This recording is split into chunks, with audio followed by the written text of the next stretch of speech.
Nicholas Nickleby is the biggest play PlayMakers has ever produced. Part 1 is probably 3 hours and 15 minutes. Part 2 is probably 3.5 hours.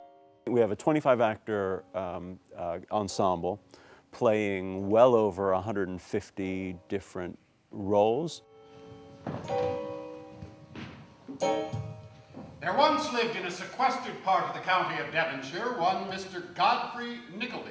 It is extremely rare that an established playwright with an established play will come back into rehearsals with a company and help them get out of the gate appropriately with a play. And one of the great things was that David Edgar came and spent the first week of rehearsal with us, and I think it says a lot about who David Edgar is and his excitement that our company is doing that work, that he was willing to come over from England and spend a week or 10 days with us to make sure that we got out of the gate.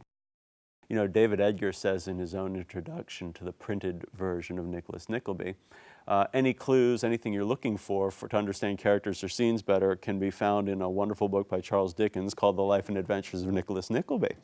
In the opening narration of Nicholas Nickleby, there's a section that says, speculate, Mr. Nickleby. Go ahead and speculate. Speculate, his wife advised him. Think of your brother, Mr. Nickleby, and speculate. And Mr. Nickleby did speculate. But a mania prevailed. A bubble burst. 4 stockbrokers took villa residences at Florence. 400 nobodies were ruined. And one of them was Mr. Nickleby. You know, I kind of get goosebumps when I hear that opening narration because it feels so, it's right, it's directly from the novel and in David Edgar's adaptation. And it feels so entirely current to me right now. So the money is the central theme, although that's not what it's about. What it's about finally is, so there's a young man who, his family loses everything. He goes to London with his mom and his sister, and they struggle to find employment. They struggle to find their way. They get separated. They go through terrible, terrible hardship. And Nicholas ends up finding friends in unlikely places, and they put together their lives and become better and stronger for the arduous journey that they've gone on.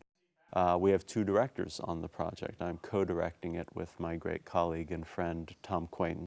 Directors are typically work alone, so the idea of co-directing is something that was very appealing to me, and I think the play we're making is a better play, a stronger play, than either of us might have made on our own, might have directed on our own. You know, directing on the Paul Green, in the Paul Green Theater, directing on that stage, which is, it's not just a thrust, it's a very deep thrust, it's practically a U-shaped stage.